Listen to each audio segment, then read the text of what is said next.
Di markas bawah tanah Ungsung, di bawah klub malam tua di Kaohsiung, Yan bangun dengan keadaan terikat di kursi kulit dengan lampu sorot menyala di wajahnya.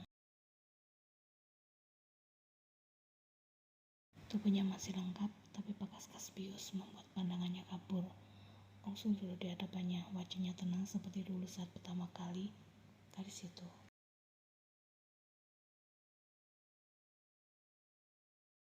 Apa kabar Lim Yan? Yan meludah ke arahnya. Sama baiknya dengan gadis yang dulu pernah kau hianati. Yan membicarakan dirinya sendiri karena saat itu Ungsung pergi meninggalkannya begitu saja dengan alasan mereka tak memiliki hubungan untuk tetap bertahan satu sama lain.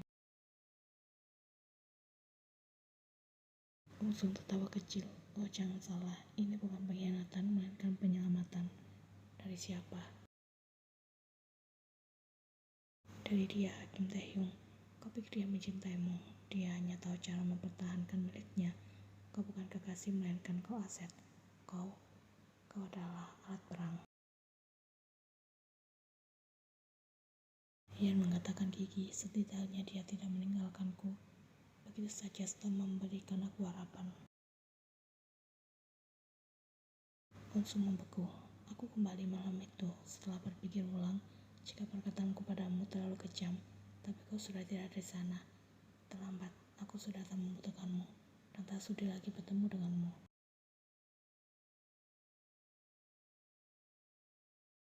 Di saat bersamaan, di sebuah pelabuhan kecil di timur Kaohsiung, Tae-hyung turun dari kapal cepat bersama 5 orang pasukan pribadi.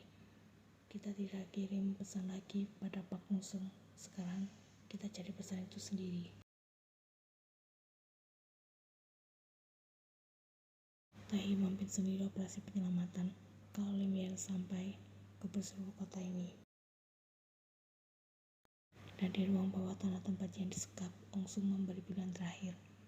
Kau bisa sebagai boneka Tae-hyung atau hidup bersamaku mulai dari awal, bebas dari mafia dan dari semua ini.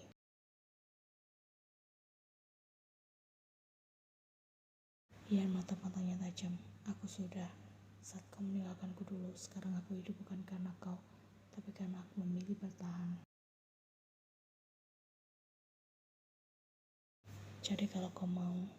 Yan sedikit menunduk lalu menatap ke arah kamera pengintai yang ia tahu sedang ditonton oleh Tae-hyung yang saat ini pasti sedang melacak keberadaannya.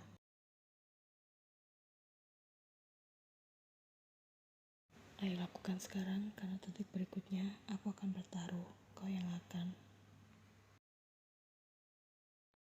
Dan Tae-hyung tersenyum melihat sinyal itu.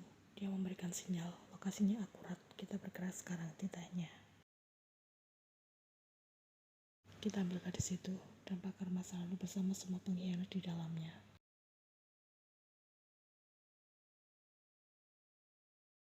Lampu-lampu klub malam di atas markas Ungsung mati serentak, listrik diputus dari luar, tepat pukul 1 dini hari. Orang-orang Ungsung mulai panik, beberapa mengangkat senjata, yang lain mencoba membuka jalan kabur, tapi terlambat. Satu persatu bayangan gelap menyelinap ke dalam seperti siluman malam. Mereka bukan pasukan biasa.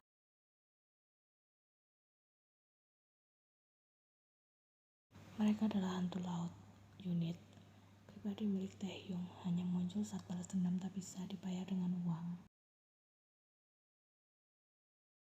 Tae-hyung masuk terakhir, berpakaian serba hitam, hanya mata tajamnya yang terlihat di balik masker. Tangkap Pak Ungsung hidup-hidup. Sementara itu Yan masih terikat di ruang bawah tanah. Tubuhnya sudah lemas karena cairan penekan adrenalin yang disuntikkan Ungsung beberapa jam lalu.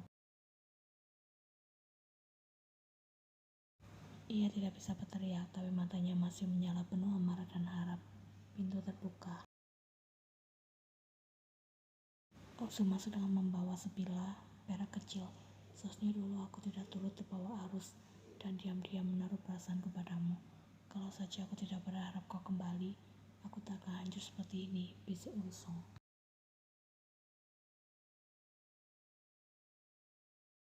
Aku bukan penyebab kehancuranmu, jawab Yan dengan nafas berat. Kau yang memilih menjadi pecundang. Ungsung tersenyum miring, dan kau masih cantik. bahkan saat diambang.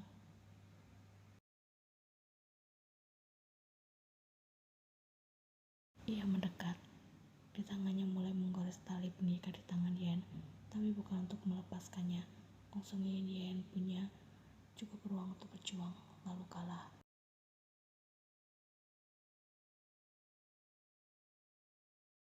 Aku akan berikan pilihan terakhir, Lim Yen. Saat dia datang nanti, kau akan berdiri di antara aku dan dia. Siapapun yang kau lindungi, yang satunya akan.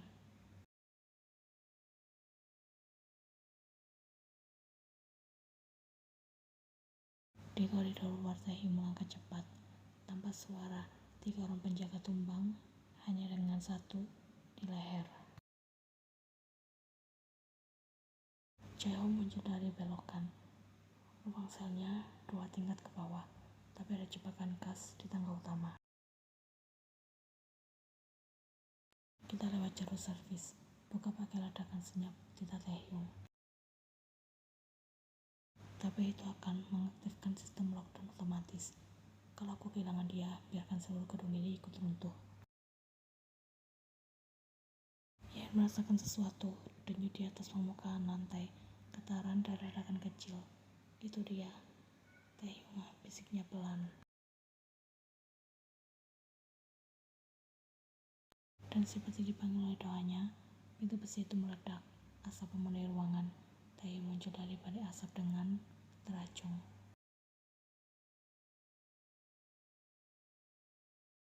Tapi di detik yang sama, Ungsu menarik Yen ke depan tubuhnya, menodongkan ke lehernya. Lepaskan senjatamu, Kim Taehyung. Taehyung diam.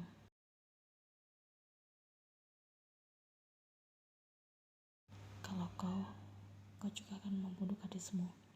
Dan kalau aku tidak, gumam Taehyung pelan, aku kehilangan segalanya. Yen melihat matanya dan tahu Taehyung tak akan mundur. Tiba-tiba ia menggigit tangan Ungsung sekuat tenaga. Terlepas, Yen jatuh dan Ungsung bergegas meraih tersebut hendak menusuknya kembali.